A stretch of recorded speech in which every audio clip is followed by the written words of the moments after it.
जय हिंद प्यारे साथियों, स्वागत है आपका सक्सेस एग्रीकल्चर के इस कृषि से रिलेटेड जितने भी एग्जाम्स हैं उनके लिए एक स्पेशल सीरीज चलाई गई है, जिसमें आपको मैं एमपी जीके पढ़ाने वाला हूं। एमपी से रिलेटेड जितनी भी चीजें हैं, चाहे आपकी एमपी की ज्योग्राफी हो, एमपी की हिस्ट्री हो या एमपी की इकोनॉमी हो, ये सब चीजों के बारे में हम बात करेंगे। चाहे एमपी की आपकी पॉलिटी हो, एमपी का कैसे मतलब कैसे बना, कैसे बाद में नए नए जिले बने, अगल बगल कौन से राज्य हैं, इनके बारे में हम हर चीजें देखेंगे कि जलवायु कैसा रहता है, वर्षा कैसी होती है, ठीक है, कौन कौन सी नदियां बहती हैं।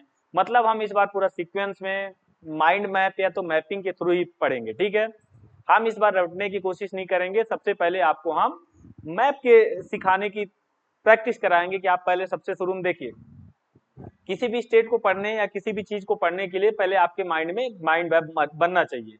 जैसे मैं आपसे बोल दूं कि भोपाल डिस्ट्रिक्ट, तो आपके माइंड में तुरंत आना चाहिए भोपाल डिस्ट्रिक्ट कहाँ पास है। तो हम अभी 2-4 दिन क्या करने वाले हैं, इस एमपी के मैप पे काम करेंगे, एमपी के हर डिस्ट्रिक्ट के बारे में जानेंगे, कौन सा डिस्ट्रिक्ट कहाँ पास है। फिर उसके आगे हम फिर बात करेंगे कि आपका जो एमपी है कहाँ पास स्थित है, मतलब कौन से अक्षांश पे है, ठीक है, पड़ोसी राज्य कौन कौन से हैं, ठीक है, और कितने संभाग हैं, कितने जिले हैं, कौन से जिले का कब स्थापना हुआ है। हम एक एक चीजों की बात करेंगे। बट सबसे पहले मेरी एक ही कोशिश रहेगी, आपसे एक ही विनती रहेगी कि सबसे पहले आप इस मैप को जरूर प्रैक्टिस करें। जब तक आपके माइंड में मैप नहीं बनेंगे, जैसे आप जब वर्ल्ड ज्योग्राफी पढ़ा जाता है तो सबसे पहले हम बोलते हैं कि आप उस मैप को माइंड में बैठाइए। माइंड माइंड में बैठाने का मतलब एक ही चीज होता है बेटा, कि जैसे मैं कोई भी चीज बोलूं, कोई भी नाम ले रहा हूं, किसी स्टेट का नाम ले रहा हूं, किसी डिस्ट्रिक्ट किसी कंट्री का नाम ले रहा हूं, तो माइंड में तुरंत क्लिक होना चाहिए कि वो जगह कहाँ पास है। इससे क्या होता है, आने वाले समय में जितनी भी करंट से रिलेटेड चीजें रहेंगी वो आपके माइंड में छपते जाएंगी। तो सबसे पहले हम एक काम करते हैं, एमपी के मैप को बहुत ही अच्छे से प्रैक्टिस करते हैं। एक बार मैं आपको पूरा फिल मैप दिखाता हूँ, फिर नंबरिंग करके हम उसको भरने की कोशिश करेंगे, ठीक है। क्लास कैसी लगेगी आप जरूर कमेंट्स के माध्यम से जरूर बताइएगा पूरी क्लास कंप्लीट होने के बाद, ठीक है। कोशिश यही रहेगी आपको क्लासेस अच्छी लगे, आप शुरू से इस सीरीज के साथ जरूर जुड़े। ये आपके लिए कोई भी कृषि एग्जाम हो उसमें बहुत हेल्पफुल रहेगी। जैसा कि आपको मालूम है एमपीएसबी का इस बार नोटिफिकेशन आया है, नए नए डेली नियम निकल रहे हैं, जिसमें से एक नियम यह भी है कि कोई सा भी एग्जाम हो, एमपी के कोई से भी एग्जाम हो जिसमें आपके एमपी जीके या जीएस आना फिक्स है, और उस जितने भी क्वेश्चन आएंगे उसमें से आपको 40% नंबर आने चाहिए। अगर आप 40% नहीं ला ले रहे हैं तो बाकी आप मेन सब्जेक्ट में चाहे जितने नंबर ला रहे हैं, जितना भी आपका स्कोर है, आपकी कॉपी की कोई वैल्यू नहीं, क्योंकि आपकी कॉपी चेक ही नहीं होगी जब तक आप एमपी के पोर्शन पे 40% आप नंबर्स नहीं ला पा रहे हैं, ठीक है। इसीलिए हम एमपी को इस सब चीज को ध्यान में रखते हुए एमपी को बहुत डीप में पढ़ने वाले हैं। जो भी चीजें हम कवर करेंगे बहुत अच्छे से कवर करेंगे, ठीक है। आपको जो भी डाउट्स रहेगा आप कमेंट्स के माध्यम से जरूर पूछ लीजिएगा। बाकी हम एक बार पूरे मैप को देखते हैं। अब देखिए कहानी ऐसी है कि जब अपना देश आजाद हुआ 15 अगस्त 1947 को, उस समय ऐसा था कि कोई ऐसे राज्य नहीं बने थे। उस समय क्या था, उस समय ब्रिटिश से अंग्रेजों का राज्य था। कुछ ब्रिटिश प्रांत थे, कुछ राजाओं का राज्य था, कुछ राजा बड़े बड़े राजा जो होते थे वो कब्जा करके रखे थे, जिसे हम देसी रियासत कहते थे, ठीक है। जब 15 अगस्त 1947 को अपना देश आजाद हुआ, उस समय हमारा देश जो था 4 पार्ट्स में अंग्रेजों ने बांट के रखा था। Part A, part B, part C और पार्ट डी। कितने भागों में बांटा था, 4 भागों में। Part A, part B, part C और पार्ट डी, ठीक है। पार्ट ए में उन्होंने ब्रिटिश प्रांत को रखा, जो अंग्रेजों के कब्जे में जो भी चीजें थी, हर देखो आपको ये भी मालूम होगा कि गोवा बहुत बाद में आजाद हुआ, तो कुछ ऐसे ब्रिटिश प्रांत भी थे जो कि पार्ट ए में रख दिए गए, ठीक है। फिर जो पार्ट बी था, पार्ट बी में बड़े रियासत रखी गई, मतलब जो बड़े बड़े राजा थे उनकी रियासतों को कहाँ रखा गया, सेकंड पार्ट में रखा गया, पार्ट बी में रखा गया। फिर आती है पार्ट सी की वैल्यू। पार्ट सी पार्ट आता है, पार्ट सी में क्या होता है, भाग सी में जो था, भाग सी में छोटी रियासतों को रखा गया, और जो मुख्य आयुक्त थे, जो अधिकारी वाले थे, जो प्रशासनिक थे, उनको रखा गया। अब बचा पार्ट डी। पार्ट डी में बेटा अंडमान निकोबार को रख दिया गया। ये हमारा मतलब स्ट्रक्चर था कब, 1947 का।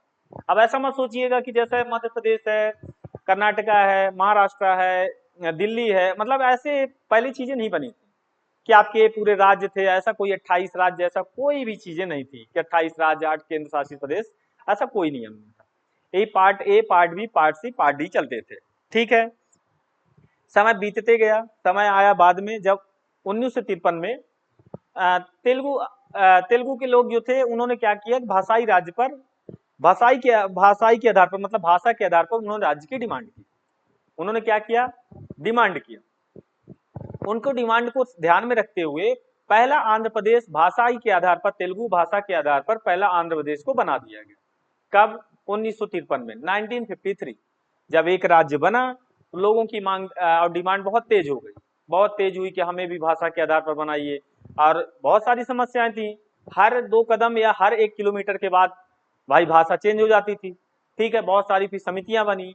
ऐसे करते करते फिर आया 1956, 1956 की बारी। 1956 में क्या हुआ, 1956 से पहले जब ये बहुत सारी डिमांड चलने लगी तो फिर थोड़ा सा सरकार को भी थोड़ा सा मजबूर होना पड़ा। और सरकार ने क्या किया, सरकार ने फिर 1956 में 1 नवंबर 1956 को एक अधिनियम लाए, एक एक्ट लाए 1956 का अधिनियम, जिसका नाम था राज्य पुनर्गठन। मतलब जो भी स्टेट थे उन्हें पुनः से बनाया जाए। तो उस समय क्या हुआ कि 14 राज्य और 6 केंद्र शासित प्रदेश बनाए गए। क्या किया गया, 14 राज्य और 6 केंद्र शासित प्रदेश को बनाया गया, जिसमें हमारा एक मध्य प्रदेश भी शामिल है। वहीं से आपके मध्य प्रदेश की स्थापना हुई कब, 1 नवंबर 1956 को। ये मत सोचिएगा कि जो 15 अगस्त 1947 को देश आजाद हुआ सभी राज्य अलग हो गए, कोई भी राज्य नहीं बने थे। ऐसे बटा हुआ था, विंध्य प्रदेश, मध्य भारत, मध्य प्रांत, इस टाइप के पूरे बटे थे। कर्नाटक वाले अलग चल रहे थे, तेलुगु वाले अलग चल रहे थे, बहुत सारी लड़ाइयां हो रही थी, बहुत सारे विवाद चल रहे थे। तो वही हुआ कि 1 नवंबर 1956 को 14 राज्यों में एक मध्य प्रदेश का भी नाम आता है और मध्य प्रदेश का गठन हो जाता है। अब आपको मालूम है पहले मध्य प्रदेश और छत्तीसगढ़ एक साथ थे। समय बीतते गया, अब आई बारी 1 नवंबर 2000, 1 नवंबर सन 2000 की बारी आई। छत्तीसगढ़ को फिर मध्य प्रदेश से अलग कर दिया गया। ये पूरी इतिहास एक ऐसे आपका मध्य प्रदेश बना हुआ है, कैसे मध्य प्रदेश को शुरू से बनाया गया। 1 नवंबर 1956 में जब बनाया गया तो पार्ट ए, कुछ पार्ट ए के लिया गया, कुछ पार्ट बी का लिया गया, कुछ पार्ट सी, 3 पार्ट्स को लेकर मध्य प्रदेश का स्थापना किया गया। ये हम हर चीजों को पढ़ेंगे, बहुत अच्छे से माइंड मैप के थ्रू पढ़ेंगे। बट सबसे पहले हम क्या सीख लेते हैं, हम अपना मैप, अपना मध्य प्रदेश का देख लेते हैं कौन सा जिला कहां पास है, कौन सा जिला कहां पास है। जैसे ही आपके माइंड में मैं बोलूं श्योपुर, तुरंत माइंड में आना चाहिए श्योपुर कहां पास है। जैसे ही बोलूं रतलाम, तुरंत माइंड में आना चाहिए रतलाम। जैसे मैंने आपसे बोल दिया कि नर्मदा नदी इस जिले से इस जिले तक बहती है, तो जैसे ही आपको माइंड मैप याद हो जाएगा या वो मैप एमपी का मैप याद हो जाएगा तो आप तुरंत अनुमान लगाएंगे कि नर्मदा नदी यहां से यहां गुजर रही थी। ठीक है, अब मैं बोल रहा हूं बैतूल, आपको मालूम ही नहीं बैतूल है कहां। तो सबसे अच्छा बेटा, अगर किसी भी राज्य, किसी देश, किसी या पूरे विदेश को पढ़ना है तो सबसे पहले आपको क्या होना चाहिए, मैप याद होना चाहिए, मानचित्र आपके माइंड में बैठना चाहिए। जैसे आपको कहीं जाने के लिए रास्ता याद होना चाहिए, तभी तो आप वहां पहुंच पाओगे। इसी तरह अगर किसी राज्य को पढ़ना है, किसी जिले को पढ़ना है, किसी देश को पढ़ना है, तो हमें क्या करना पड़ेगा, सबसे पहले मैप पे काम करना पड़ेगा, मानचित्र पे काम करना पड़ेगा। उसी को ध्यान पे रखते हुए हम पहले अपने मैप को पढ़ते हैं, कौन सा जिला कहां पास है, फिर कब स्थापना हुआ, क्या हुआ, हम उसके बारे में हर चीजें डिटेल में पढ़ेंगे। बट अभी भी जितनी भी क्लासेस चलेंगी, मैं 5 से 10 मिनट आपको मैप की डेली प्रैक्टिस कराऊंगा। डेली आपको ब्लैंक मैप लाऊंगा, उसमें भरवाऊंगा कि आप बताओ कि रीवा जिला कहां पास है। नंबरिंग दिया रहेगा, आपसे नंबर पूछते जाऊंगा कि कहां पास कौन सा जिला है। ठीक रहेगा। अगर आप इस क्लास को देखते हैं तो गारंटी देता हूं कि आपके कोई भी एग्जाम होंगे, एक भी क्वेश्चन एमपी के अगर आ रहे हैं तो एक भी बाहर नहीं जाएंगे। ठीक है। दूसरा, एमपी में जितने भी एग्जाम होने वाले हैं सब नेगेटिव मार्किंग बेस पे होंगे, तो थोड़ा सा आपको डीप में पढ़ना पड़ेगा और डिटेल पढ़ना पड़ेगा। पहले ऐसा होता था बेटा, एमसीक्यू बेस पर हम पूरे क्लासेस खत्म कर देते थे। बस अब देखिए नए नए रूल हैं, गवर्नमेंट कुछ भी रूल बनाती है हमें उसको फॉलो करना पड़ता है। तो उन्होंने रूल बनाया कि हम नेगेटिव मार्किंग के बेस पे पेपर लेंगे और एमपी के वेटेज हम फिक्स कर देंगे कि आपको 40% मार्क्स लाना है, नहीं तो हम आपकी कॉपी चेक ही नहीं करते हैं। ऐसे जैसे पीसीएस में होता था वैसे उन्होंने नियम बनाया। तो चलिए आज हम मैप में काम करते हैं। जितने लोग भी इस क्लास को देखें, जहां भी डाउट हो आप कमेंट्स के माध्यम से जरूर पूछें। हमारी पूरी कोशिश रहेगी कि आपका एक भी चीज छूटेगा नहीं। चलिए हम बात कर लेते हैं, जैसे कि आप यहां से ऊपर से स्टार्ट करते हैं, कैसे कैसे हमारा मैप गया, कहां पास कौन सा जिला है। ध्यान से पहले सुनिएगा। हम सबसे देखें तो यहाँ एक होता है भिंड। अगर हम नंबर देखें तो यहाँ क्या है, भिंड। ध्यान से देखिएगा, हम जहां जहां जा रहे हैं वहां आपको घूमना है। पहले हम क्या किए, हमने आपको बताया कि सबसे पहले हम किसको देख रहे हैं बेटा, सबसे पहले हम भिंड पे नजर पाते हैं। ये हमारा एक हो गया यहाँ पास भिंड, क्या हो गया ये, भिंड हो गया। फिर ऐसे यहाँ पास आइए, ये दूसरा कौन सा है, भिंड मुरैना। एक बार में देखिएगा मैप नहीं याद होगा, एक बार में किसी को नहीं याद होता, ना आपको ना हमें, बार बार प्रैक्टिस करने में। जब मैं स्टार्टिंग में आऊंगा डेली ये प्रैक्टिस कराऊंगा, कुछ दिन बाद आपको याद हो जाएगा। भिंड मुरैना के बाद एक नीचे से और आता है श्योपुर, कौन सा आता है, श्योपुर, ठीक है। फिर जस्ट मुरैना के नीचे यहाँ पास आप देखेंगे तो आपका आएगा ग्वालियर, क्या आएगा बेटा, ग्वालियर। ग्वालियर की एक बड़ा सा राज्य दिखता है, एकदम बड़ा सा यहाँ दिखता है, इसका नाम है शिवपुरी, क्या नाम है, शिवपुरी। ग्वालियर के जस्ट यहाँ आप अगर राइट साइड में देखते हैं तो एक जिला आता है, क्या, दतिया, कौन सा आता है, एक दतिया आता है, ठीक है। फिर इसी तरह आप आगे बढ़िए, जैसे ही शिवपुरी के नीचे आएंगे तो एक जिला आएगा, कौन सा, अशोकनगर, कौन सा, अशोकनगर, ठीक है, चंदेरी वाला इलाका। फिर एक हमारा आता है इसके बगल में, अगर आप लेफ्ट साइड में जाते हैं तो कौन सा जिला आता है, गुना, ठीक है, कौन सा आता है, गुना। फिर आप इस साइड में आ जाइए, अभी इधर मत घुसिए, अभी हम क्या करते हैं ऐसे घूम घूम के पूरा ऐसे करके बीच वाला फिल करेंगे। अब हम आते हैं इधर, सबसे ऊपर हमारा एक जिला दिखता है निवाड़ी, कौन सा दिखता है बेटा, निवाड़ी, कौन सा, निवाड़ी। उसके जस्ट नीचे एक हमारा रहता है, क्या, एक हमारा रहता है टीकमगढ़। दूसरा हमारा जिला कौन सा रहता है, टीकमगढ़। टीकमगढ़ के जस्ट नीचे आप देखेंगे या बगल में देखेंगे राइट साइड में तो हमारा एक जिला आता है छतरपुर। छतरपुर के जस्ट बगल में आप ऐसे चलते जाएंगे, अब छतरपुर के बाद फिर पन्ना आएगा। अब पन्ना के जैसे बगल में जाओगे सतना वाला इलाका आएगा, जो कि यूपी बॉर्डर से लगा हुआ है, चित्रकूट वाला इलाका, सब चीजें, ठीक है, सब पढ़ेंगे। मैहर वगैरह कहाँ पास आएगा, अभी 3 जिलों की बात हम नहीं करने वाले, क्योंकि अभी तक 52 जिले थे, उसके बाद आपके 2-3 जिले और बढ़ गए, जिसमें मैहर है, मऊगंज है, और एक आपका पांढुर्ना है, उसकी बात करेंगे। पहले हम पुराने जिलों को देख लेते हैं। फिर इसके बाद जैसे ही आप ऊपर जाएंगे तो यहाँ एक जिला आता है बेटा रीवा, कौन सा आता है आपका, रीवा आता है, ठीक है, ये रीवा सतना वाला इलाका हो गया। फिर उसके बाद आपको मालूम होगा सबसे लास्ट में यहाँ जाएंगे तो सिंगरौली आता है, कौन सा आता है, सिंगरौली। सिंगरौली के थोड़ा सा अगर अंदर साइड जाएंगे लेफ्ट साइड तो कौन सा आता है, सीधी आता है, ठीक है। अब सीधी के आप थोड़ा सा और नीचे आएंगे तो आपको मालूम होगा यहाँ शहडोल सुनते होंगे, शहडोल के बगल में आपने उमरिया सुना होगा, लेफ्ट साइड में उमरिया पड़ता है। आपने एक अनूपपुर सुना होगा, एक अनूपपुर पड़ता है, कौन सा जिला पड़ता है, अनूपपुर, ठीक है। फिर यहाँ पास आपका एक डिंडोरी आता है, कौन सा आता है, डिंडोरी, कौन सा जिला आता है, डिंडोरी आता है। डिंडोरी के जैसे ही आप फिर नीचे आएंगे आपका कौन सा आएगा, मंडला, ठीक है। मंडला के और नीचे अगर आते हैं तो फिर आपका कौन सा आता है, बालाघाट, कौन सा, बालाघाट, सबसे नीचे वाला भाग ये महाराष्ट्र और छत्तीसगढ़ से लगने वाला भाग है बालाघाट, ठीक है। बालाघाट के जैसे बगल में यहाँ से आप जाएंगे सिवनी, सिवनी वाला इलाका पकड़ लीजिए। अब यहाँ देखिए सिवनी के जैसे ऊपर जाते हैं जबलपुर, सुनते हैं ना, जबलपुर, कटनी, सब इलाके लगे हुए हैं, जबलपुर। और जबलपुर के जस्ट नीचे ऊपर में कौन सा है, कटनी, या पन्ना के नीचे कटनी आता है, ठीक है। अब इधर बढ़ते जाइए, आपका एक पड़ता है छिंदवाड़ा, क्या पड़ता है, छिंदवाड़ा, ठीक है। छिंदवाड़ा के जैसे ऊपर जाएंगे आपका क्या आता है, नरसिंहपुर। अभी ऐसे लेके चलना है, नरसिंहपुर आएगा, कौन सा आएगा, नरसिंहपुर। फिर आगे बढ़ेंगे आपका बैतूल आएगा, कौन सा आएगा, बैतूल आएगा। बैतूल के ऊपर आपने सुना होगा होशंगाबाद, जिसका अब नया नाम हो गया क्या, नर्मदापुर, कौन सा आ गया, नर्मदापुर, ठीक है। फिर जैसे बैतूल के आगे बढ़ते हैं एक आता है हरदा, कौन सा आता है, हरदा, हरदा जिला आता है, हरदा भी नाम सुने होंगे। और उसके जस्ट थोड़ा सा नीचे जाएंगे तो आपका आएगा खंडवा, कौन सा आएगा, खंडवा। पूर्वी निमाड़ और पश्चिमी निमाड़ की जो बात होती है यहाँ पास आते हैं। सबसे नीचे अगर आप जाते हैं तो कौन सा आता है, बैतूल, कौन सा, सॉरी बुरहानपुर, कौन सा आता है, बुरहानपुर। और आगे बढ़ेंगे यहाँ पास आएगा खरगोन, कौन सा आएगा, खरगोन आता है। खरगोन के और बगल में हम जाते हैं तो बड़वानी आता है, कौन सा आता है, बड़वानी, ठीक है। अब थोड़ा सा हम इस साइड की बात कर लेते हैं। अगर सबसे ऊपर की बात करते हैं तो आपका कौन सा आता है बेटा, नीमच आता है, कौन सा आता है, नीमच। नीमच के जस्ट नीचे कौन सा आएगा, मंदसौर आएगा। मंदसौर के जस्ट नीचे यहाँ पास आएगा रतलाम। रतलाम के जस्ट नीचे आएगा झाबुआ, ये सब नाम सुने होंगे, रतलाम, झामुआ, अलीराजपुर। अलीराजपुर का भी थोड़ा सा नाम चेंज हुआ है, ज्यादा चेंजिंग नहीं आई है। पहले छोटा अ लिखा जाता था, अब बड़ा अ लिखा जाता है। क्या चेंजिंग आई है, पहले छोटा अ लिखा जाता था, बड़ा आ लिखा जाता, अलीराजपुर, ठीक है। अभी प्रेजेंट टाइम की बात है, अभी चेंज हुआ है, ठीक है, 2025 की बात है। उसको देख लेंगे जब पढ़ेंगे, जब जिले के बारे में पढ़ेंगे जरूर हम बताएंगे कि क्या नाम पड़ा हुआ है। आप जैसे अंदर आएंगे, अब देखिएगा अंदर, चाहे यहाँ से आप पहले साइड वाला पकड़ लीजिए, एक आता है बेटा आगर मालवा, कौन सा आता है, आगर मालवा। फिर इसके बगल में कौन सा आता है, राजगढ़, कौन सा आता है, राजगढ़। अब यहाँ से आप फिर से घुसिए, आगर मालवा के नीचे जाते हैं तो उज्जैन, सुने होंगे उज्जैन, इंदौर, देवास। उज्जैन हो गया, इंदौर हो गया, और यहाँ पास एक आ गया देवास। कौन सा आ गया? देवास। और एक यहाँ पास सबसे बड़ा, यहाँ पास खूब बड़ा सा दिख रहा होगा धार, जैसे शिवपुरी बड़ा दिख रहा था वैसे धार यहाँ पास बड़ा दिख रहा है। ठीक है, अब ये हो गया। फिर जैसे आप यहाँ पास आएंगे, एक पड़ता है बीच में भोपाल। अब भोपाल के साइड साइड वाला याद कर लीजिए।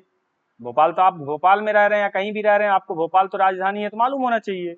भोपाल के एक बगल में पड़ता है जिसका नाम है शाजापुर, जो कि राजगढ़ के नीचे पड़ता है। ठीक है, फिर आप जब यहाँ आएंगे तो एक पड़ता है सीहोर। कौन सा पड़ता है? सीहोर पड़ता है। और सीहोर के जस्ट यहाँ पास अगर भोपाल के राइट साइड में आप थोड़ा सा देखेंगे तो कौन सा पड़ता है? रायसेन पड़ता है। रायसेन पड़ता है। भोपाल के अगर ऊपर जाएंगे तो आप तो नाम सुने होंगे, विदिशा, फिर सागर, फिर दमोह। विदिशा, सागर, फिर दमोह। ये पूरे आपके हो गए। अब देखिए इसको गिनते हैं कितने हो रहे हैं, गिनते हैं कि हमारे पास क्या काउंट 52 हो रही कि नहीं। भाई अभी तक 52 बता रहा हूं, 3 की बात करूंगा। ठीक है, यहीं से गिनते हैं। नंबर 1, 2, 3, 4, जैसे हमने किया उसी टाइप का लिख लेते हैं, कोई दिक्कत नहीं, नंबरिंग को कोई दिक्कत नहीं। 5, 6, यहाँ पास आए 7, 8, 9, 10, 11, 12, ठीक है, 13, फिर यहाँ पास 14, फिर यहाँ पास 15, ठीक है, 16, 17, 18, 19, ठीक है, यहाँ पास आइए 20, 21, 22, 23, ठीक है, फिर यहाँ पास आए 24, 25, 26, 27, फिर 28, 29, 30, यहाँ पास 30, ठीक है, 30 के बाद यहाँ पास 31, फिर यहाँ पास 32, फिर यहाँ पास आप 32 में रुकिए, फिर यहाँ आ जाइए 33, 34, 35, 36, यहाँ पास कौन सा आएगा? 36, और फिर यहाँ पास कौन सा आएगा? 37, ठीक है।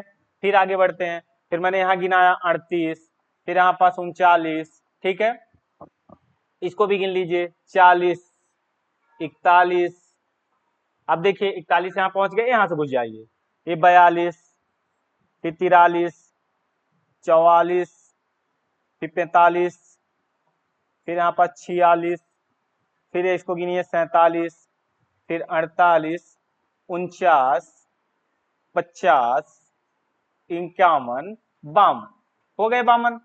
अब 52 हो गए। अब हमारे पास, मैंने आपको बताया थोड़ा सा कि हमारे पास 3 जिले और आए। अभी करंट की बात है, 3 जिले और आए। वो जिले कहाँ कहाँ से अलग हुए उनको थोड़ा सा देख लेते हैं। एक हमारा जिला अलग हुआ था रीवा से। रीवा से एक, यहाँ से एक जिला अलग होता है, इसका नाम क्या पड़ता है? इसका नाम पड़ता है क्या बेटा? मऊगंज। क्या नाम पड़ा? मऊगंज। एक ये हो गया मऊगंज। फिर सतना वाले एरिया से नीचे से एक एरिया कटता है जिसका नाम पड़ता है मैहर। क्या नाम पड़ता है बेटा? मैहर। और छिंदवाड़ा वाले के नीचे वाला पार्ट कटता है जिसका नाम रहता है पांढुरना। क्या नाम पड़ा था? पांढुरना। तो अब टोटल हमारे पास जो जिले हैं, टोटल जिले कितने हो गए? हमारे पास टोटल जिले हो गए कितने? 55। टोटल जिले हमारे पास कितने हो चुके हैं? 55, जिसमें से 52 पहले थे, 3 अभी करंट में आए हुए। अब हम थोड़ा देखते हैं कि कौन कौन से पड़ोसी राज्य लग रहे हैं, थोड़ा सा ध्यान आना चाहिए। इन लकीरों को थोड़ा सा आपको ध्यान रखना है। ये जो हमारी ये लकीरें दिख रही हैं, एक ये लकीरें दिख रही है, एक आपको यहां दिख रही होगी, एक आपको यहाँ पास दिख रही होगी ये वाली लकीर, ठीक है, एक आपको यहाँ से दिख रही होगी ये वाली ऐसी लकीर दिख रही है, एक आपको यहाँ दिख रही है, और एक यहाँ पास दिख रही है। ये पड़ोसी राज्य को बता रहा है। अब देखिएगा, जो आपका ये वाला भाग है, अगर इस वाले भाग की बात करें, उत्तर और पश्चिम, कौन सा भाग? उत्तर और पश्चिम। ये वाला जो भाग है कौन से कहलाएगा? नॉर्थ और वेस्ट। नॉर्थ वेस्ट वाले भाग में कौन है बेटा? नॉर्थ वेस्ट वाले भाग में राजस्थान है। कौन है? राजस्थान। ये अब राज्य देख लेते हैं, पड़ोसी राज्य कौन कौन से। अभी बस ऐसे बता रहा हूं, हर चीज बाद में कराऊंगा, बस पहले आप एकदम माइंड में मैप को बैठाओ, माइंड में एकदम मैप आपके बैठना चाहिए। फिर जस्ट इसके बगल में अगर आप देखेंगे पश्चिम साइड में या वेस्ट साइड में ये कौन सा यहाँ पड़ता है, गुजरात। गुजरात। और अगर आप यहाँ पास चले आते हैं नीचे दक्षिण साइड में, साउथ में आपका आता है महाराष्ट्र। थोड़ा सा यहाँ पास देखेंगे दक्षिण और पूरब में एक पड़ता है, साउथ और ईस्ट में आपका पड़ता है छत्तीसगढ़। और फिर एक आपका उत्तर प्रदेश यहाँ लगभग पड़ता है नॉर्थ साइड में। कहाँ पड़ता है बेटा, नॉर्थ साइड में। ये आपके कौन हो गए, ये जो बाहर बाहर दिख रहे हैं ये आपके कौन से हो गए, राज्य। कौन से, पड़ोसी राज्य। कितने हुए, कितने हुए, काउंट करो। एक हुआ, यहाँ पास गुजरात 2 हुआ, महाराष्ट्र 3 हुआ, महाराष्ट्र कितना नंबर हो गया, 3, छत्तीसगढ़ 4 हो गया, और उत्तर प्रदेश कितना हो गया, 5। तो अगर आपसे पूछे कितने पड़ोसी राज्य हैं, कितने बताओगे, 5। कौन कौन सा, राजस्थान। आपको डायरेक्शन भी थोड़ी माइंड में रखनी है, राजस्थान कहाँ पड़ता है, उत्तर और पश्चिम में, ठीक है। फिर गुजरात जो कि पश्चिम में, दक्षिण में आपका कौन सा है, महाराष्ट्र है, आपका थोड़ा सा दक्षिण और पूरब में कौन है, छत्तीसगढ़ है, और आपका उत्तर वाले भाग में कौन है, उत्तर प्रदेश है। तो हमारे 5 राज्य हमारे मध्य प्रदेश के पड़ोसी राज्य हैं। कितने राज्य हैं, 5 राज्य हैं, ठीक है। तो हम इसी तरह पूरा पढ़ेंगे, कहां से हमारी कर्क रेखा गुजरेगी, पूरा मैप के द्वारा देखेंगे। तो ये मैंने आपको एक बार प्रैक्टिस कराया मैप। अब एक बार हम ब्लैंक मैप को भरने की कोशिश करते हैं, क्या हम भर पाते हैं कि नहीं भर पाते। फिर हम मैच करेंगे क्या हमारा सही है कि नहीं। डेली एक बार मैं ब्लैंक मैप आपको जरूर भरवाऊंगा, आपका मन लगे कि नहीं, पर ब्लैंक मैप भरना जरूरी पड़ेगा। क्योंकि जब मैं आपको नाम लूंगा, गुना कहाँ पास है, दतिया कहाँ पास है, श्योपुर कहाँ पास है, तो जब तक आप माइंड में नहीं चलाएंगे मैप को तो काम ही नहीं बन पाएगा। तो आपके माइंड में मैप बनना चाहिए। तो हमने ये पूरा आपको मैप एक बार पूरा नंबरिंग कर दिया। अब इसको हम एक बार देख लेते हैं ब्लैंक मैप के थ्रू कि कहाँ पास कौन सा डिस्ट्रिक्ट हमारा है। चलिए, अब ये आपको थोड़ा सा दिख रहा होगा, क्लियर, हाँ सही दिख रहा है। चलिए, अब वही तरीके से हम भरना स्टार्ट करते हैं। शॉर्ट में लिखते हैं या तो फुल लिख लेते हैं, कोई दिक्कत नहीं। जैसे पहला आपको यहाँ दिख रहा होगा, मैंने आपको बताया यहाँ पास कौन सा है, यहाँ पास आपको बताया था कौन है, भिंड है। कौन है, भिंड है। दूसरे नंबर पर मैंने आपको बताया यहाँ कौन रहता है, मुरैना रहता है। कौन है, मुरैना है। 5वें नंबर पर कौन सा बताया मैंने, श्योपुर बताया। कौन सा बताया आपको, श्योपुर के बारे में बताया, ठीक है। आपको तीसरे नंबर पर मैं किसके बारे में बताया, ग्वालियर के बारे में बताया। किसके बारे में बताया, ग्वालियर के बारे में बताया, ठीक है। 6वें नंबर पर आपको किसके बारे में बताया बेटा, शिवपुरी के बारे में बताया। किसके बारे में, शिवपुरी के बारे में। अगर यहाँ की बात करते हैं, यहाँ कौन रहता है, तो आपको बताया हूं मैं, यहाँ पास कौन है, दतिया है। कौन है, दतिया है। अगर ये 12 नंबर पे बात करोगे तो आपको याद होगा, यहाँ मैंने बताया था गुना। क्या बताया था, गुना। यहाँ पास आप देख लीजिए, यहाँ 10वें नंबर पर कौन है, अशोकनगर। कौन है, अशोकनगर। फिर यहाँ पास थोड़ा सा मैप में थोड़ा ध्यान दीजिएगा, यहाँ पास 2 पार्ट्स हैं, इसमें एक ही पार्ट दिया हुआ है। अगर इसको थोड़ा सा ऐसे तोड़ दें, यहाँ 2 नंबर है। 7 नंबर में 2 चीजें आती हैं, डायरेक्ट लिख दे रहा हूं। 7 नंबर में 2 चीजें आएंगी। यहाँ पास एक रहता है ऊपर में निवाड़ी, निवाड़ी, और जस्ट नीचे इसके रहता है टीकमगढ़। कौन रहता है, टीकमगढ़, ठीक है। टीकमगढ़ यहाँ पास आ गया। अब देखिए इसी तरह अभी थोड़ा सा हम इधर बढ़ते हैं, इधर का देख लेते हैं एक बार, इधर वाला भाग क्या है, इधर वाला भाग क्या है। ऐसे हम थोड़ा थोड़ा थोड़ा देखने की कोशिश करते हैं। हम कहाँ का तक पहुंच चुके हैं, हमने टीकमगढ़ तक देख लिया। अब टीकमगढ़ के आगे थोड़ा सा बढ़ते हैं। टीकमगढ़ के बाद हमारा फिर यहाँ पास 8वां नंबर है, जिसका हमने नाम दिया था छतरपुर। क्या नाम दिया था बेटा, छतरपुर। छतरपुर के बाद मैंने फिर आपको आगे बताया, यहाँ पर छतरपुर आता है। छतरपुर के बाद फिर और आगे बढ़ोगे तो फिर पन्ना आता है। कौन आएगा यहाँ पास, 14 नंबर में पन्ना। पन्ना के बाद फिर आपका यहाँ पास और आगे बढ़ा सतना। कौन आया, सतना। सतना के बाद फिर यहाँ पास कौन आया, रीवा, ठीक है। रीवा के यहाँ पास अगर लास्ट में देखो तो यहाँ आता है सिंगरौली। कौन आता है, सिंगरौली, ठीक है। सिंगरौली आती है। फिर यहाँ पास इसके अंदर जाओगे तो सीधी आएगा, ठीक है। 1-2 बार जब प्रैक्टिस करोगे तो सब चीजें माइंड में बैठने लगती हैं। तो आ गया कहाँ पास, हम लोग आ गए सीधी में। सीधी के बाद फिर हम यहाँ पास आ जाते हैं शहडोल, शहडोल। शहडोल के बाद हम यहाँ पास आ जाते हैं आपका अनूपपुर। कहाँ पहुंच गए, अनूपपुर में, ठीक है। 32 नंबर में हम कहाँ पहुंच गए हैं, अनूपपुर में पहुंच गए हैं। फिर अगर आप इसके थोड़ा सा अंदर जाएंगे, यहाँ पास आता है उमरिया। कौन सा आएगा, उमरिया। ठीक है, हम थोड़ा सा अंदर गए तो कौन मिला हमें, उमरिया। उमरिया के जैसे आप थोड़ा सा यहाँ पास नीचे जाएंगे, यहाँ पास थोड़ा सा इसका नाम पड़ेगा डिंडोरी। डिंडोरी, डिंडोरी के बगल में यहाँ पास जाएंगे तो मंडला। मंडला के नीचे जाएंगे तो बालाघाट। कौन सा आएगा, बालाघाट। बालाघाट के बगल में आप यहाँ जाएंगे तो कौन सा रहेगा, सिवनी। ठीक है, बालाघाट के आप जैसे बालाघाट के थोड़ा सा ऊपर जाएंगे तो क्या पड़ेगा, सिवनी। सिवनी के आप जैसे ही जबलपुर यहाँ पास ऊपर जाएंगे तो जबलपुर। जबलपुर यहाँ पास कौन सा आएगा, कटनी। ठीक है, जबलपुर हो गया, कटनी हो गया। फिर आगे आते हैं, यहाँ पड़ता है आपका छिंदवाड़ा। कौन सा आता है, छिंदवाड़ा। जबलपुर के जस्ट ऊपर आप अगर जाएंगे तो आपका क्या पड़ेगा, छिंदवाड़ा। छिंदवाड़ा के जस्ट ऊपर अगर आप बात करते हैं, यहाँ पड़ता है नरसिंहपुर।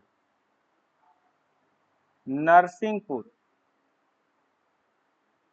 ठीक है, नरसिंहपुर पड़ता है। फिर आप जैसे यहाँ पास जाते हैं, बैतूल आता है।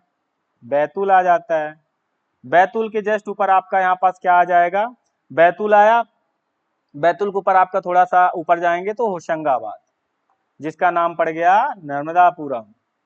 ठीक है, यहाँ पास आप आएंगे तो यहाँ पड़ेगा आपका खंडवा। कौन सा पड़ेगा, खंडवा पड़ेगा। यहाँ कौन सा पड़ेगा, खरगोन पड़ेगा। पूर्वी निमाड़, पश्चिमी निमाड़ नाम सुने होंगे। और नीचे आएंगे, यहाँ पास कौन सा आएगा बेटा, यहाँ आएगा बुरहानपुर। बुरहानपुर, ठीक है। इसके जस्ट ऊपर 44 पे जाएंगे तो यहाँ आएगा हरदा। अब और आगे बढ़ते हैं, यहाँ पास आपका आएगा बड़वानी। यहाँ कौन आएगा, बड़वानी। बड़वानी के आप थोड़ा सा ऊपर में आ जाइए, यहाँ से आते हैं।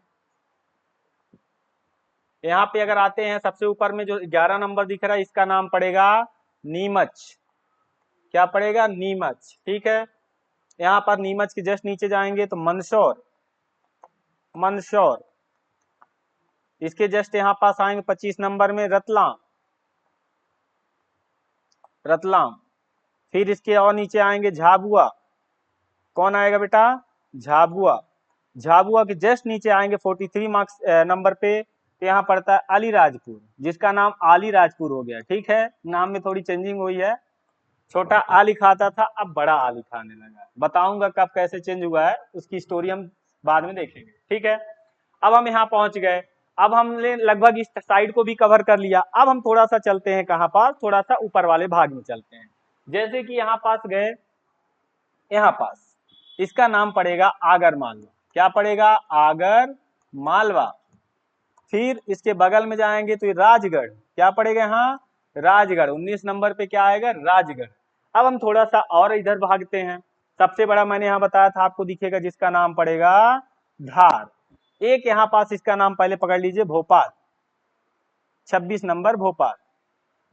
इसका नाम विदिशा। ठीक है, विदिशा के बाद यहाँ पास ये आएगा सागर। ठीक है, विदिशा के बाद हमने कहाँ पहुंच गए, विदिशा गए, फिर सागर पहुंच गए। सागर के बाद फिर दमोह आता है, तो यहाँ पास दमोह लिख दो। दमोह, नंबरिंग देख लेना, कौन से नंबर पे कौन सा आ रहा है, इसको थोड़ा सा देख लेना है। अगर आप थोड़ा सा इधर जाते हैं तो रायसेन आता है। ठीक है, रायसेन के अगर आप थोड़ा सा इधर इसको जाते हैं, 28 नंबर पे इसका नाम पड़ता है शाजापुर। शाजापुर। यहाँ पर 33 नंबर पे जाते हैं तो इसका नाम पड़ता है सीहोर। ठीक है, सीहोर। अब 2-3 और बच गए, जैसे कि यहाँ पास आपका फिर आपका ये वाला भाग बचा हुआ है। एक बचा हुआ है आपका 29 नंबर। 29 नंबर उज्जैन। फिर आपको जस्ट नीचे थोड़ा सा जाएंगे, 38 नंबर। उज्जैन के बाद फिर वो इंदौर आएगा। इंदौर के बगल में देवास आता है। एक आता है यहाँ पास उज्जैन, फिर इसके नीचे इंदौर। डेली एक बार ये जरूर हम बना के देखेंगे, इंदौर। और फिर यहाँ पास इसके उज्जैन, इंदौर और देवास। ये आपका पूरा कंप्लीट। अब बताइए कोई छूटा हुआ है क्या, नहीं। अब जो नए बने हुए हैं उनकी थोड़ी सी बात कर लेते हैं। मैंने बताया एक रीवा के पास यहाँ बना हुआ, इसका नाम पड़ा है बेटा मऊगंज। मऊगंज।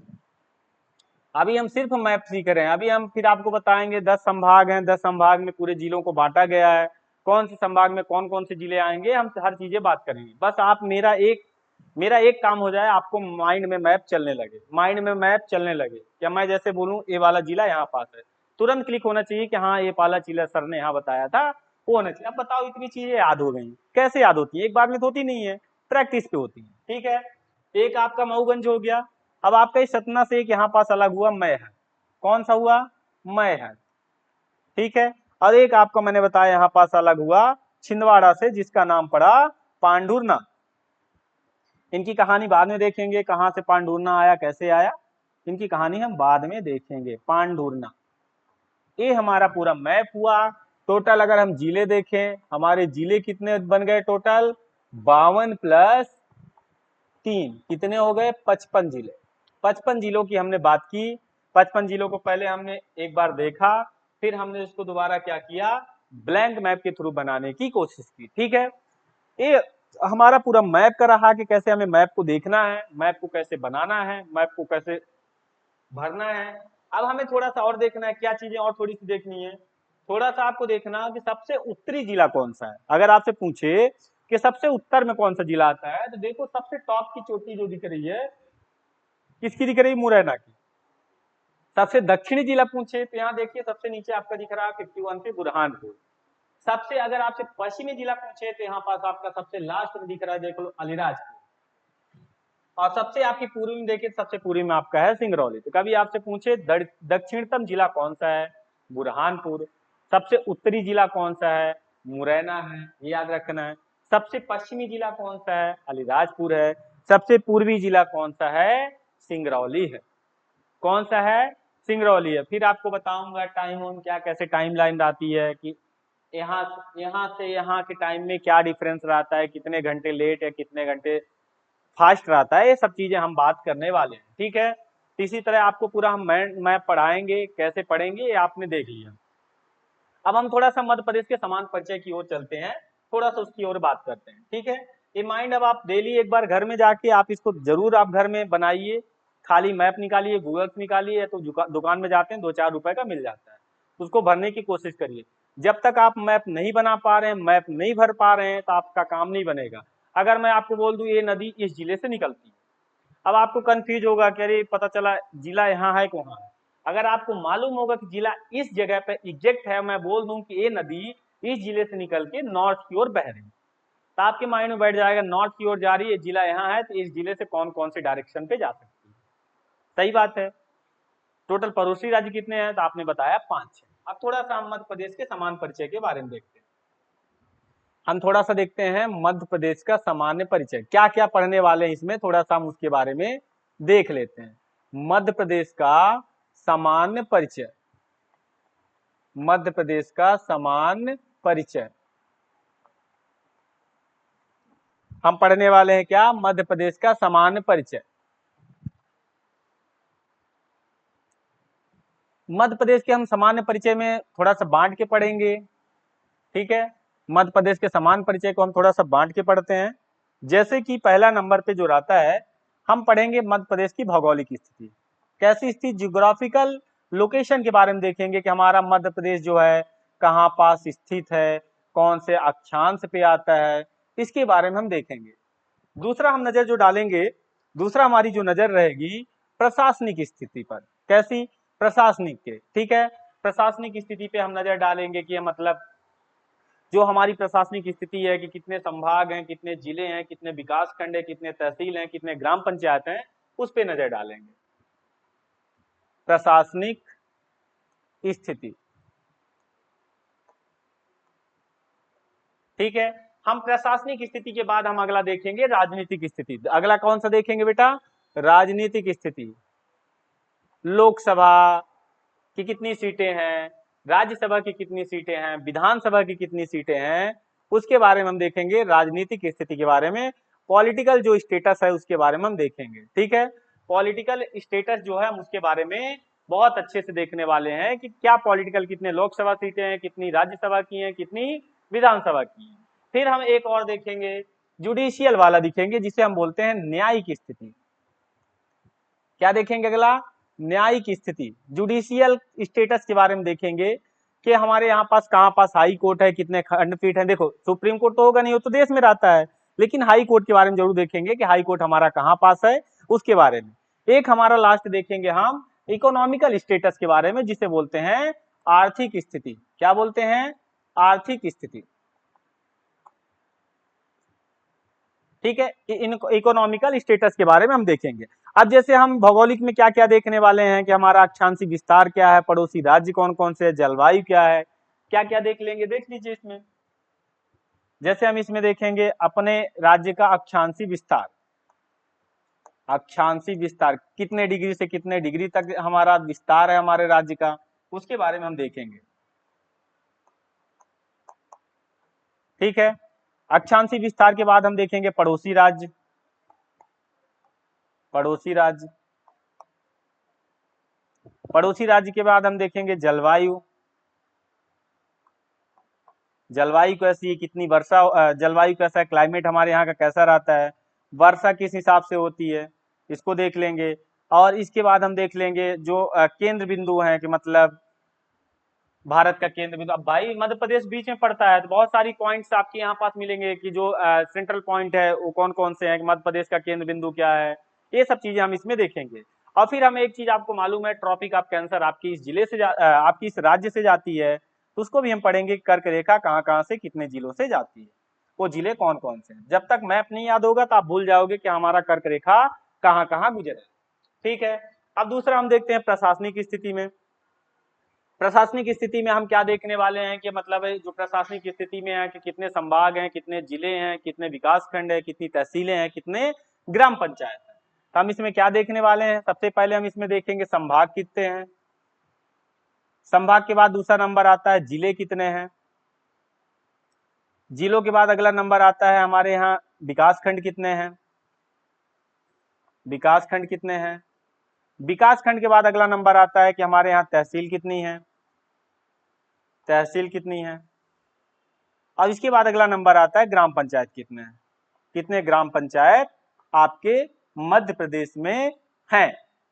कितने ग्राम पंचायत आपके मध्य प्रदेश में हैं, इनके बारे में हम देखने वाले हैं। ये आपके 5 टॉपिक्स कहाँ चले जाएंगे, प्रशासनिक स्थिति में। मतलब आपका ये राज्य कैसे चल रहा है, कैसे उनको बांटा गया है, कितने संभाग में, कितने जिले में, कितनी तहसील में, कितने ग्राम पंचायत में, ये देख लेंगे। फिर अगला हमारा आता है राजनीतिक स्थिति। राजनीतिक पॉलिटिकल स्टेटस में 3 चीजें होंगी कि हमारे मध्य प्रदेश में लोकसभा की कितनी सीटें पाई जाती हैं, इसको देखेंगे। इसके बाद हमारे यहाँ राज्यसभा की कितनी सीटें हैं, इसमें देखेंगे। राज्य विधान परिषद की तो है नहीं, तो उसको देखेंगे नहीं। राज्यसभा की कितनी सीटें हैं, विधान परिषद हमारे यहाँ है ही नहीं। और तीसरा हम देखेंगे विधानसभा। विधान परिषद नहीं है लेकिन विधानसभा हमारे यहाँ है, इसके बारे में हम देख लेंगे। ठीक है, ये 3 चीजें हमारी हो गई पॉलिटिकल स्टेटस में। अब आते हैं जुडिशियल में। जुडिशियल में हमको मालूम है एक हमारा हाई कोर्ट होगा। हाई कोर्ट होगा, उसकी बात कर लेंगे। ठीक है, हाई कोर्ट कहाँ है उसकी बात कर लेंगे। फिर हम इसके बाद खंडपीठ देख लेंगे कि हमारे पास 2 अभी खंडपीठ भी हैं, उनके बारे में बात कर लेंगे, कितने खंडपीठ हैं। ठीक है, अब हम आते हैं इकोनॉमिकल में, आर्थिक स्थिति में। तो आर्थिक स्थिति में क्या कीजिए, जैसे हम देखते हैं खनिज, कृषि और अन्य। एक हमने देखा कि मिनरल्स कितने हैं भाई। देखो इकोनॉमिकल मतलब कहाँ से आपका पैसा आ रहा है, खनिज से ही आएगा, कृषि से ही आएगा, इसीलिए हम देखने वाले हैं खनिज के बारे में। दूसरा हम देखने वाले हैं खनिज के बाद हमारा अगला देखेंगे कृषि। ठीक है, और इसके बाद हम देखेंगे अन्य जो भी पॉइंट्स बचेंगे, अन्य तथ्य के बारे में देखेंगे। ये आपका जो जनरल इंट्रोडक्शन रहेगा, आपकी जो मध्य प्रदेश का जनरल इंट्रोडक्शन रहेगा, हम इस बीच पे चलेंगे। पहले हम देखेंगे कि हमारा राज्य बना कैसे है, कहाँ पास स्थित है, भारत में कहाँ पास है, उसकी स्थिति क्या है। फिर देखेंगे उसके पड़ोसी में कौन कौन से राज्य हैं, जो अभी आपको बताया हूँ।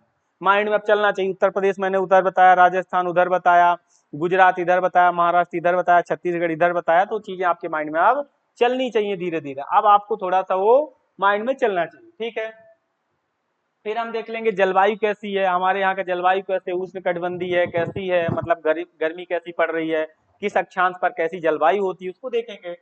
वर्षा कैसा होता है हमारे यहाँ, वर्षा कितने सेंटीमीटर होती है, अच्छा उत्तर में कितनी वर्षा हो रही है, दक्षिण में कितनी हो रही है, सब चीजें देखेंगे। केंद्र, जैसे कि मध्य प्रदेश का केंद्र बिंदु कौन सा माना जाएगा, भारत का केंद्र बिंदु का कौन सा माना जाएगा, हर क्योंकि बीच में है तो हर चीजें इसकी यहाँ पास हम देखने वाले। ठीक है, फिर हम देखेंगे ट्रॉपिक ऑफ कैंसर, जिसको कर्क रेखा बोलते हैं। कर्क रेखा कहाँ कहाँ से गुजर रही है, मैंने आपको इसीलिए तो बोला कि पहले माइंड मैप बना लो, कौन सा जिला कहाँ पास है।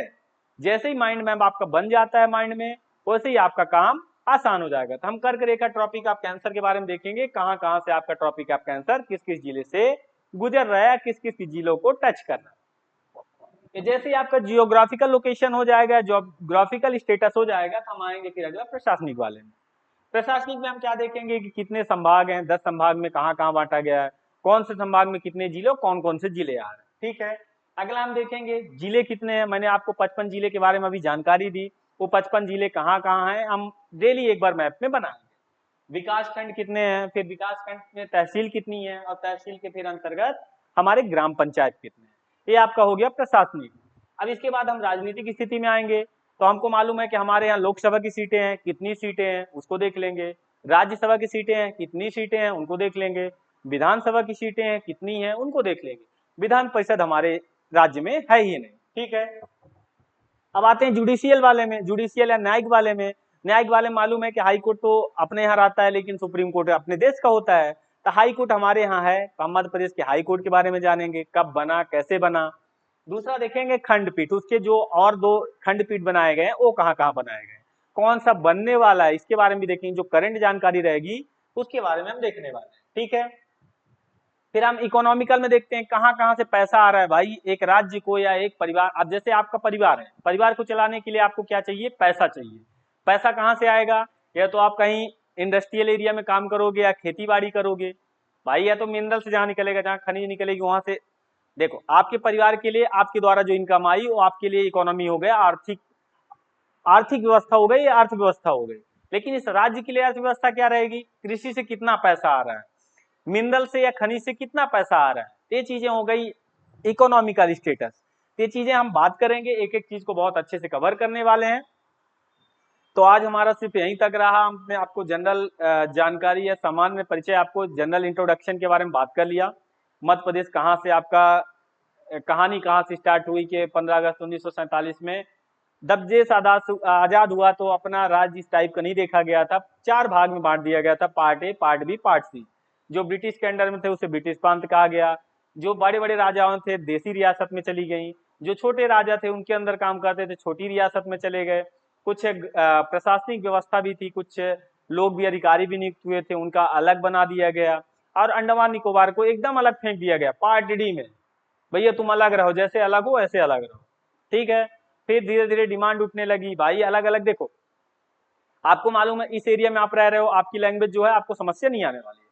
बट अगर जैसे जैसे चेंज होता है तो फिर लैंग्वेज की प्रॉब्लम, हर चीजें, वेशभूषा, हर चीज। अपने इंडिया में इतनी चीजें हैं, मतलब आप हर 1 किलोमीटर 2 किलोमीटर जाएंगे तो आपको कुछ न कुछ नई चीजें परिवर्तन जरूर दिखता है।